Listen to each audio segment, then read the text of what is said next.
Hey, what's going on, everybody? I'm here, and here's Nate. What's up, Trae? What's going on? What's going on in Austin today? Well, just had that storm that is hitting you right now that's causing a little bit of havoc. Roll through about 4 a.m. This morning. That's why we're a little late. Trae got the power knocked out right before we went live here. And so, you got to pivot and the show must go on. I got the infamous center point text.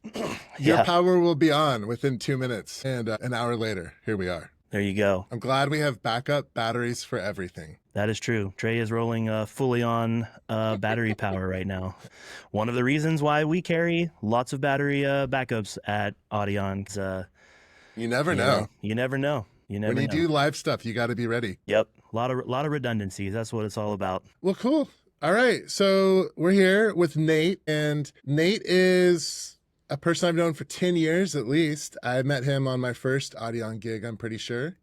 And he is, I mean, you have a lot of roles, but you're also our live broadcast audio engineer, right? Like you're Yeah, kind I of mean, just audio engineer in general. We have a lot of video guys on the team, graphic designers, but I am the lone audio focused person, even though I do wear a lot of hats with project management and video support. I'm kind of a jack of all trades now, but audio is definitely my forte. Yeah. I mean, Ben always acts like he's an audio guy, but is he really at this point? Ben is handier on the audio than he lets on, and Ben has a skill that is very important, and that's having good ears. So Ben really knows what sounds good, even if he doesn't necessarily know how to correct the sound to make it sound good. He knows what sounds good, and that's important skill to have. So I would say he's a pretty decent audio dude, and at least a decent guide for if something needs to be corrected. He's usually giving you pretty good feedback to make that correction. All right. So we had to give Ben some flowers.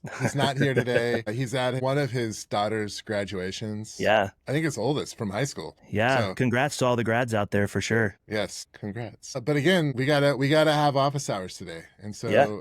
Nate, why don't you tell us, how did you get into this industry? How did you become an audio engineer for an event production team? It's a little bit of a weird arc, but just to summarize it quickly, I was always, a high level musician and music focused in school growing up. And I got lucky enough to attend a career magnet school where I focused primarily on electrical engineering, which goes very hand in hand with audio engineering. And while I was at UT for electrical engineering, my passion for music and the live music scene here in Austin kind of started to flourish. And I realized, I don't think I'm going to really be happy crunching MATLAB and simulations and AutoCAD in a cubicle all day. I was just like, this is not my cup of tea. So I started getting into live music production while I was in school.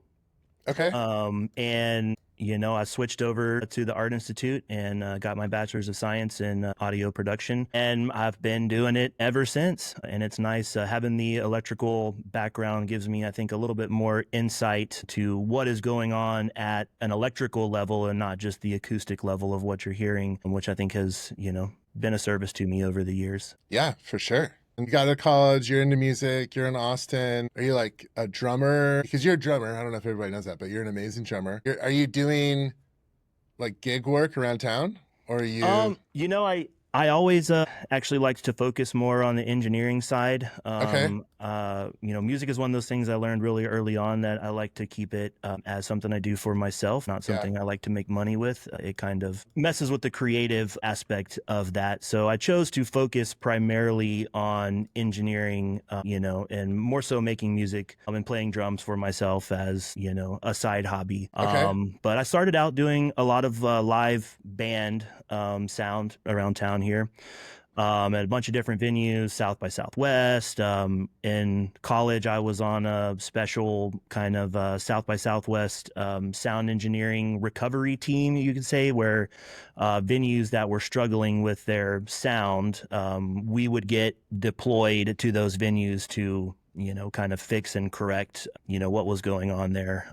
And that's kind of how I cut my teeth. And then, I don't know, circa 2014, 2015, when I had already started in the hotel AV industry and had become, a more of a ballroom and like conference and corporate audio tech, I realized again that that's kind of where the money was, and that I really didn't want to be working at bars super late, and it's just not very conducive to a family life. I'd like to say I'm a family man, and I like to be home with the folks. And it's hard to do when you're out till 2 a.m. Thursday through Sunday every week. But yeah, doing that, I realized right around the time that live streaming was starting to take off that there was not a lot of people who were focusing on live sound and broadcast sound at the same time for this new level of streaming. Typically before that, it had been like big broadcast audio at like a news station or TV station, or really just live sound and like consumer level broadcast stuff. And so I tried to make a niche early on for focusing on broadcast engineering for this level of live streaming and for the upcoming age that we're experiencing now of this really quick rapid fire webcast Yeah. style, stuff.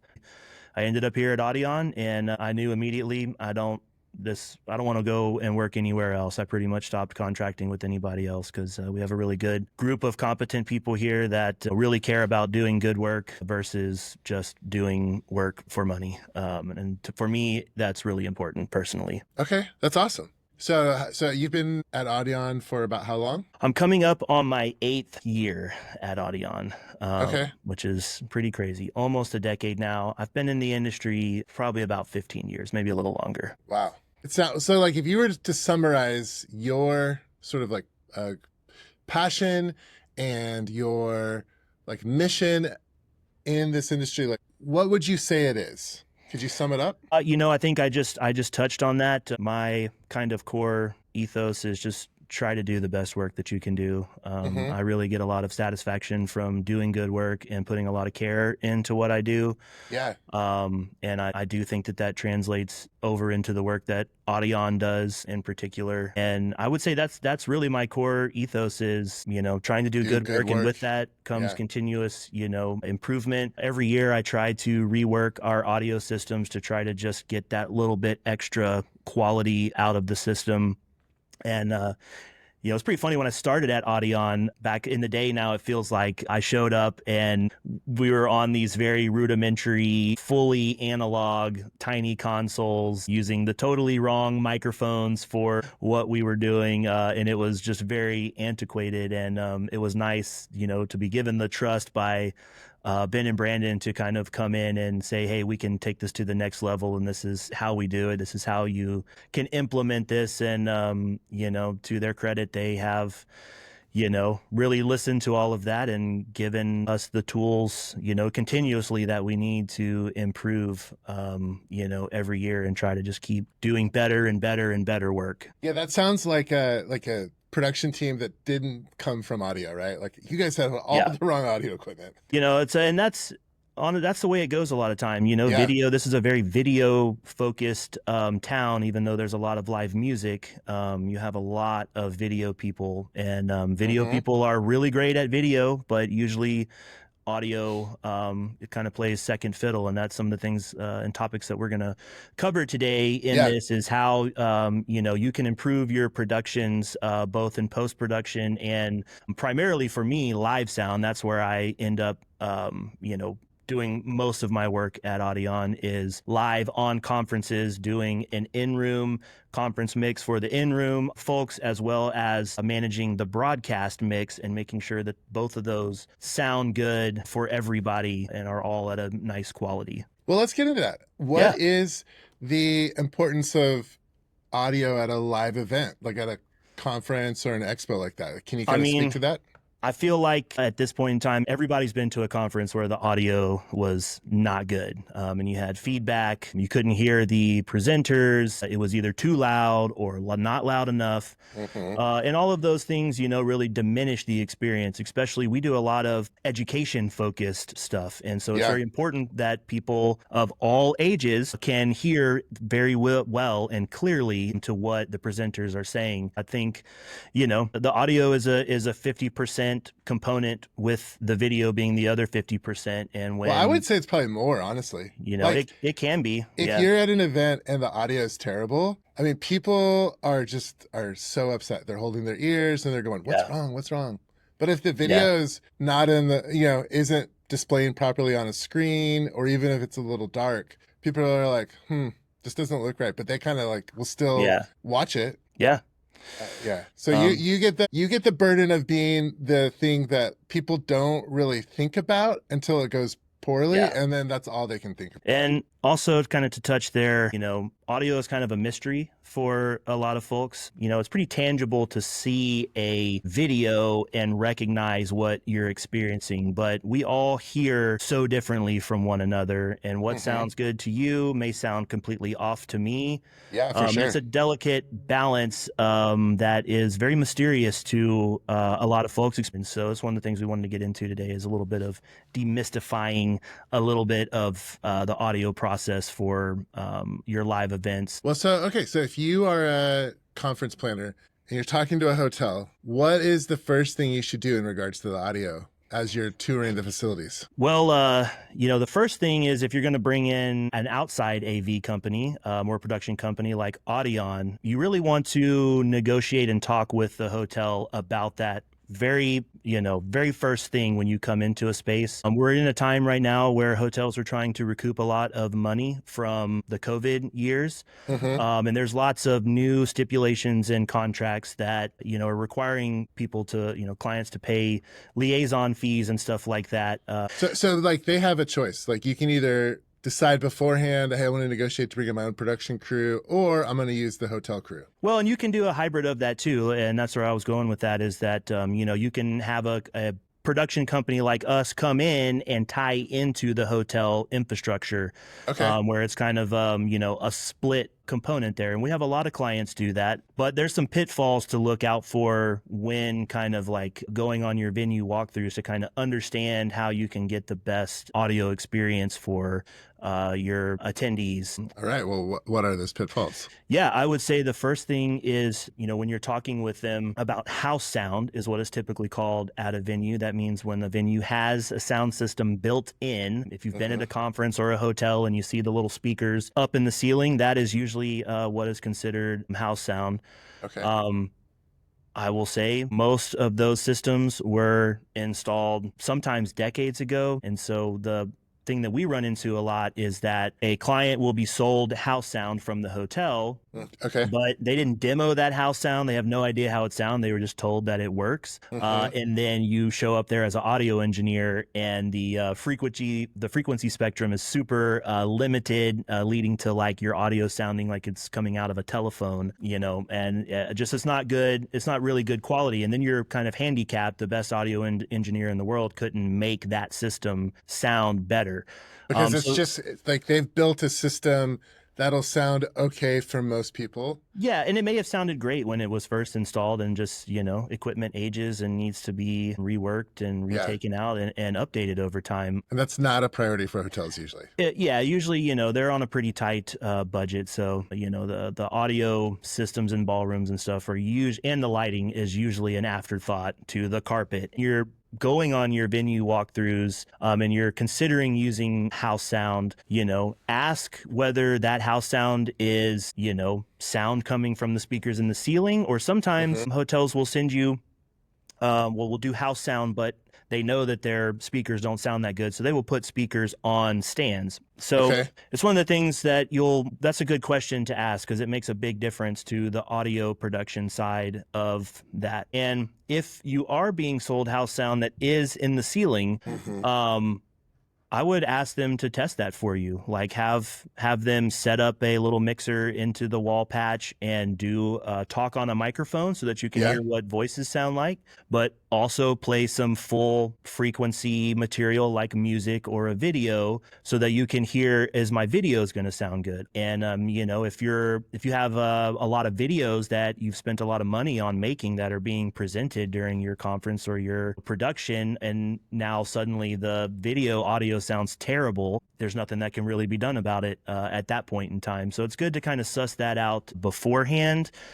And it's one of the reasons why here at Audion, I almost exclusively prefer to bring our speakers that I know how exactly they sound with our microphones and our mixing setup, and how to get the most out of it. And that's one of the advantages that you can get through going with kind of Production an company. outside production company who has like their own system that they know really well. Okay. So you get there and then you're like, oh man, I'm not that thrilled. And so you decide to bring an outside production company. And then what's going on at that point? Like, do they I know we're one of them, but do production companies like basically handle all of the audio planning needs from that point on? What do people need to bring to the table to have a good experience with you? You know, I would say as much communication with your audio production staff as you can. Give Mm-hmm. them your expectations up front. You know, if they're competent, they're going to be able to work within, the guidance, and kind of tweak what they want, or what they're doing,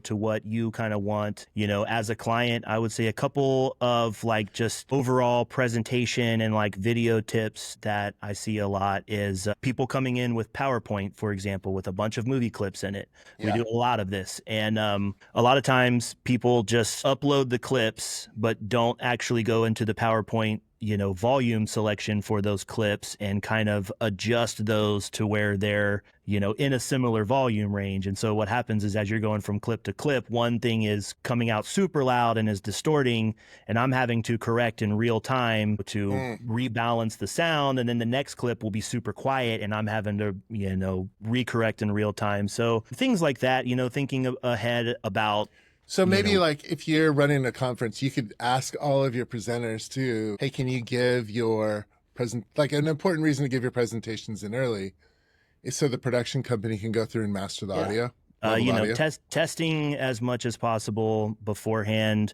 and not while you're live, will do absolute wonders for having really consistent, awesome productions all the time. And so we do have a lot of clients that they collect all their presentations ahead of time and QC them before they give them to us. And then we do a second QC essentially to make sure that that's going to work well within the context of the environment and the system. Yeah. And again, that just improves your consistency of your events. And that's kind of one thing that we're striving for is for all of your events and your videos to have this consistency, between the video component and the audio component of that, so that the attendees or broadcast viewers, your pitch folks, like everybody is having like a unified quality experience on all fronts there. Yeah, I'd say that's like one of the biggest aspects of being a professional is like maintaining consistency, right? Yeah, I mean and it's hard to do. It's hard to do, Mm-hmm. especially in a live, fluid, especially in a live environment.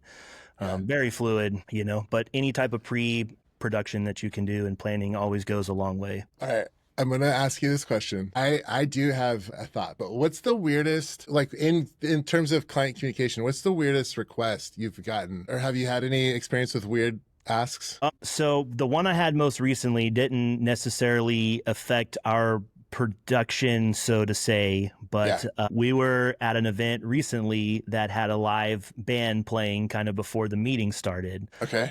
And one of the attendees was not happy with the music that was being played. Like And they they didn't want like the live band. they wanted the band to play another genre of music that the band was not booked to play. Okay. So she kept coming over. She saw us at the audio console, and she kept coming over to us, like demanding that we go tell the band to play, this certain genre of music that they were not hired there to play. And to the band's credit, she went and bypassed us and just went up to the stage and was like, hey, will y'all play this? And they pulled out some pretty good tunes in that genre. But then she just kept coming back over and over again, like, hey, I want y'all to play this. And I'm like, I have no jurisdiction over what the band is playing over there. Like, I'm just here to make sure that whatever they're playing sounds good out in the audience. But I have no control over what they're playing. So I did at one point in time go over to the band manager and kind of was like, hey, man, I'm going to pretend to have a conversation with you here so that it looks like I am meeting this lady's request for y'all to play That's this genius. genre, because I have no control over that. But I also don't. I don't want to appear like I'm not trying to help this lady, but there's some things that are outside of my control that I just, can't do. So, sometimes you got to pull some little tricks out of the bag to like appease people who, are making a situation a little bit more complicated than it should be. That's awesome. Okay. My absolute weirdest client interaction story is from like when I was just starting out as an assistant colorist. like a long time ago. And the client was color grading a music video, and the colorist, he was dialing in some looks, and she was just not happy. And then she looked at him, and with like this like piercing, soul gazing look, she just looked right at him and was like, I need it to be cinnamon gold. And we just kind of looked at each other and we're like, okay. And so he had to like manipulate the colors until it was kind of like brownish gold. And then she just lost it. She's like, yes, that's what I was looking for. And she just kept going back to that moment. Like, oh, yeah, that one time you got it cinnamon gold? I need it, but like more like ancient Spanish gold. And so he had to like come up with 15 variations of a yellow tinged color for the music video. That's so funny, man. But I do love that about video and audio is because we all see and hear a little bit differently from one another. It's a very personal experience. Yeah. And, often in audio terms, you're using experiential terms like, does this sound warmer? Is it softer? It's like not Totally. necessarily tangible to like what is actually happening to the audio wave. It's about a feeling that is being conveyed through the audio or through the video. And all those things are very important things to pay attention to. Like if 100%. If your sound sounds really cold and there's no warmth to it, then that's going to translate to a more sterile sounding and feeling that the audience, who is watching your video or at your conference, they're going to take that in subconsciously and it's going to affect their experience. So it's always good to have folks who understand that and are attuned to that so that that full experience, is being received. I feel like the other one that I hear all the time is it's a variation of the same request, which is, can you make it louder? Or can you make it softer? And it's like we have like set levels we're broadcasting at that like we have a target loudness level. It's just you're like, maybe you should go get your ears checked. Yeah. And also, again, that kind of goes back to the two different styles of sound systems that we were talking about, whether it's speakers on stands or hung from rigging versus house sound. Mm-hmm. House sound, when it works well, can be very advantageous because that sound is distributed evenly over the entire audience. And what that means from a sound engineering level is that I can run it at a lower level, meaning that I'm decreasing my chances for feedback into the mics while still maintaining a high level of clarity for the audience. And that's the one thing that I really focus on as an audio engineer is not making it louder, but making it clearer. Like, how is the clarity? And clarity and loudness often get conflated with each other, but they are not the same. And being too loud, can really damage the clarity. And it can also psychoacoustically set the bar of what the loudness of the room should be at a higher level, that when you can't get somebody that loud, now it really feels too soft for everybody because they've been listening, they've been conditioned that that level is what the sound, should be. And when you're using speakers on a stand, a lot of that sound intensity is happening really close to the speaker, and then it's dissipating the further you get away. So you have to interact with those sound systems a little bit differently so that you're still getting coverage to the full audience in a live scenario, but are not like blowing the people out who are in the front, the front row up there. But I always recommend, if you know that you're hard of hearing, sit closer up at a conference. Like there's only so much that we can do to increase the loudness sometimes. And a lot of times, we're at the very back center of the room and like the farthest away point of the speakers. And so I'm gauging the clarity from that perspective. And it's pretty clear to me, but I have folks, sometimes come up and they're like, hey, I can't hear it. And it's like, you need to move closer to the sound source there in that scenario, because it will start overpowering the rest of the audience to like correct for that one person in the room who may be having a little bit of difficulty. So those are some of the things that we're always playing a balance with, especially for clients. And actually right now I'm working on implementing a new like standard room loudness protocol for us, where now we can, hopefully in the future have like some numbers to be able to show like, hey, we are at a consistent room loudness every event, just like we are at a consistent loudness for the broadcast. Oh, that's cool. So that you can actually start to quantify some of these experiences and put numbers with it, because it is just so ethereal and mythic to most people. They just don't a lot of person to person stuff just doesn't equate because we just all have different hearing and we all hear things differently. Well, hey, do you mind talking a little bit about feedback? Because I feel like that's the most common Yeah. issue that arises. Like someone will be start speaking and then they'll hear, the whole room will hear it. Just like it's that terrible noise it gives Yeah. everyone. Yeah, So just a basic like overview of like understanding what is feedback. please. What Um, is feedback?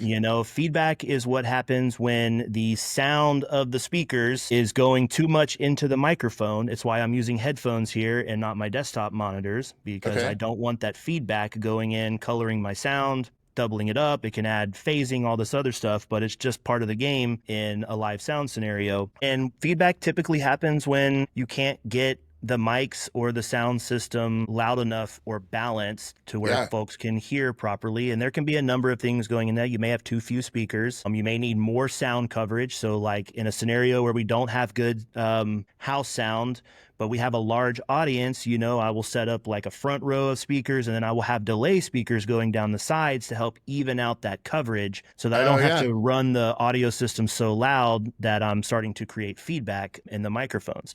Oh, that I, really helps with clarity too. I've noticed when I've been in yeah. the rooms where you've done Oh that. yeah. Like, If you do it correctly, it can decrease the clarity if your stuff is not tuned correctly. Because again, there's kind of like magnetism. There's a lot of acoustic waves happening that interact with each other, and if you're not really understanding how that interacts, then you can decrease the audio quality with that I kind of haven't noticed coverage. that at an Audion gig though. Well, we try to do a pretty good job of making sure that at least we're, doing the best we can in our environments to tune it correctly. And you would notice a much bigger difference if we were doing a lot more music stuff that had a more full frequency content. It's not as difficult.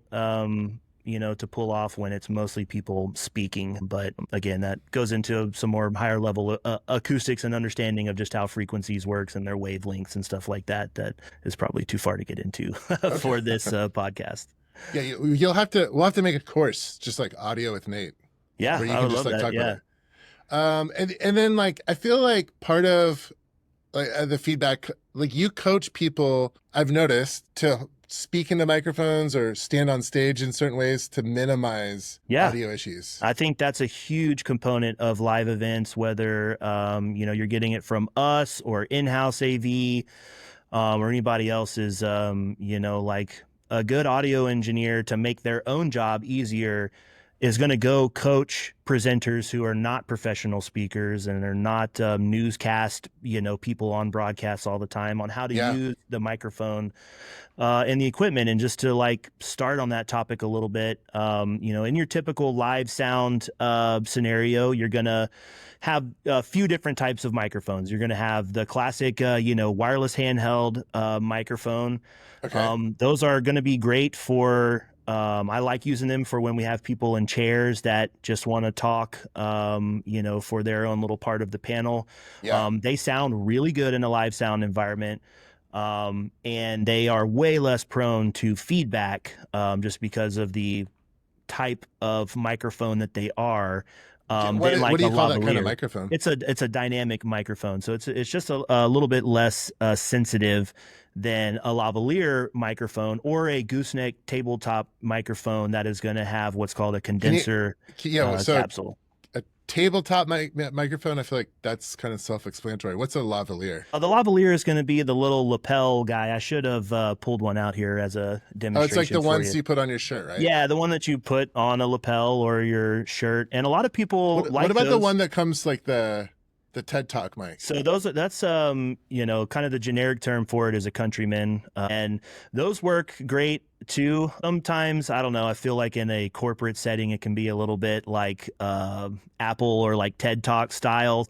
I Yeah. think for what we do, I prefer just the lapel or the handheld. But a countryman is always, can be a good option too. But it just requires a little bit more time because you have to like get it over people's ears and make sure it's all comfortable, And it's sometimes people are like a little bit weird having something attached to their head. Well, But I feel like the classic thing at an event where people aren't used to speaking with them is like it sounds great, it's really close to their mouth, and then while they're talking, they start to get distracted, they start pulling it away yeah, or pulling it off their yeah. face, and by the end, it's hard to hear, and it's like hanging halfway down their chin. You're like, All Yeah, right, man. definitely. That same thing can happen with handhelds too. I love the way handhelds sound, especially when you have a lot of people talking on stage. I Yeah. almost always exclusively think that's the way to go to have just much better sound quality. I can Mm-hmm. also run that at a louder volume in the room without feedback. It's going to typically have a little bit more of a warm bass tone to it that I think lends itself well to making an inviting experience for your attendees, but you do have mic wonders who kind of stop paying attention to what they're doing, or they're overactive with their hands while they're speaking, Yeah. and you can have that same effect. So again, back to the coaching, I always try to let people know, like, hey, try to hold this about a foot from your mouth, dead center, and as much as you can, try to focus periodically on keeping that in that same location, and that's going to make sure your audio comes out very consistently throughout your conversation. And then the other turn of that is when you're wearing a lavalier, these are much more sensitive because they're Mm-hmm. what's called a condenser mic. Okay. They're going to be much more detailed in the higher end frequencies. Typically going to have a little bit less bass because the mic is picking up under your chin here. So it's kind of like filtering out a little bit of that bass. You're kind of getting more of just the syllabants and higher end, that's coming from your mouth. But what happens with lavaliers a lot is people want to move around the stage and want their hands free. So they don't want to hold a handheld. But Yeah. what happens is people, it's just a psychoacoustic thing that happens that when you hear your own voice, you start to get a little quieter and a little quieter and a little quieter. And then what I'm doing as an audio engineer is turning you up and up Up, up, and up, up. up, up. And then we start increasing that chance for feedback there by just putting more energy into the room. It's going into the mic, it's going coming back out of the speakers, and you can think of it's just a loop that's happening between the microphone and the speakers, and that's why it ramps up, and then you get like a high squeal effect as it amplifies over and over and over again. So one thing that I always like to do with Yeah. lavaliers is really coach people like, hey, when you're up there with this is more sensitive to feedback. I need you to be mindful of where the speakers are on stage. If you're going to go rogue, as I like to call it, and hop out into the audience and do, some audience work out in the crowd, you need to be mindful of not walking in front of the speaker, because if you get close to that, it's going to cause feedback, and there's nothing I can do about that, just because of the physics of the two devices being too close together. So typically I always recommend stay on stage. That's always a safe space. But I always tell people, try to project to the audience as if you are, trying to speak to them without a microphone, not yelling. Try to project as if you are speaking to an audience without a microphone, and it'll always come through really clear, especially if you're on a good sound system there. The other type of microphone you're going to experience a lot in a live production scenario, especially for corporate conferences, is our tabletop microphones. These are also an element, a microphone element that is very much like a lavalier element. They're also very sensitive to feedback, but they can also be very sensitive to what is called a plosive. So if you've ever been at a conference and you hear the microphone pop a lot, and maybe I can make it happen here, you'll hear the microphone audibly pop, and usually that means you're too close on the microphone. So all of these things kind of have a gradient of being too close and too far away, and you kind of want to be in the middle somewhere so that you're not overloading the microphone. And these are all things that hopefully if you're having a live event, your audio engineer is coaching your presenters when you can. You don't always have the opportunity. I find that having little cards on the table when you have a lot of panels changing, over, just saying, hey, point the mic at your face and speak, directly to the mic, but don't be too close to it. Try to be, about a foot in range from it. And that's going to lend itself to, a really good, consistent sound coming through. Oh, there we go. Trae coming in from down under. What's up? I don't know what happened. Hey, Even You more stuff gotta, went out. yeah, you gotta, sometimes it's live. You just gotta pivot and roll with it and make the best of it. And I hope I hope you what a did great good. case scenario here. Well, what else do you want to add? You feel like you covered everything you can think of for right now? Yeah, I think for the live sound scenarios, I would say those are most of the things to look out for. Like, when you're going on a venue walkthrough, try to figure out what kind of sound system the venue has. If you're going to use in-house sound, if you're using the sound system that's built into the venue, have them Yeah. test it for you. Have them, talk on it and play music or a full, a video. Probably music is the best because it's more designed to be full range and frequency. And then you can really hear like what the actual sound system is going to sound like. Try to manage your audio clips in your presentations and your videos as best as you can to minimize, how much the audio engineer at the back is having to adjust, because it can be really disconcerting to an audience when the video comes on at like 3 times the loudness of everything else. And, we do our best to test stuff ahead of times and know how to make those adjustments, but sometimes you get PowerPoints last minute that you've had no chance to test and the audio is all over the place, and it just, we make it work, but it doesn't sound as good as it could. Okay. The last thing for, live sound is just, especially if you're going to be a presenter, kind of understanding the basics of what kind of microphones you're going to be using and the best practices around those to make sure that you're coming through, as clear as you can for the audience. And again, at the end of the day, there's some venues that just have really bad acoustics, and there is sometimes not much you can do about Yeah. the acoustic situation that you are in a room. Here at Audion, we do have a lot of tools that we use to try to mitigate that and make it better by using certain types of microphones and stuff that may work better. But sometimes you're just in a bad room, and especially here in Austin, there are some notoriously difficult ballrooms to mix in that the acoustics were a complete afterthought, and it is just a difficult environment to make it as loud as you would like it to be. And I would say that's the main stuff to cover for the live sound component of that. And if you want help or consultation with any of your audio live sound questions for your live productions, be it just a conference with mics for just the people For in the room. anything. Yeah, or Just reach out to Nate. broadcast. Always you can reach out to, me here at Audion. My email is nate@audionllc.com. And I'd be happy to, answer any of those questions related to live sound. Yeah. I think you know the what? last, One lesson I'm gonna say is I feel like this is an example of why you have a larger crew than just yourself, right? Yeah. Like I'm over here holding a light, my cell phone as my light, talking to a camera. And I do have battery backup for stuff, but I guess the battery went out, which is why I disappeared for a little bit. Yeah, Trae's been on backup battery for a minute now. And so yeah, I mean, you can do everything yourself, but you will definitely have hiccups and quality issues. Yeah. So, yeah. I think, Trae, the last thing that I just wanted to cover real quick, and not to get too technical on it, but it is something that I run into quite a bit. Is this a short thing? I events. feel like I'm about to lose complete power. It's pretty short. Okay. But just if we deal with a lot of folks who have an in-house video team where they, are not hiring us, they have someone on staff who's a great photographer or videographer. And lots of times they come and play their videos back, Just and the send audio those sounds, video files to Nate or your audio engineer so he can master it. Yep. Or, look up what a LUFS meter is Just and make send it sure away. that It's way your, easier. audio is at 14, a negative 14 LUFS there. I've Googled this before and I still mess it up.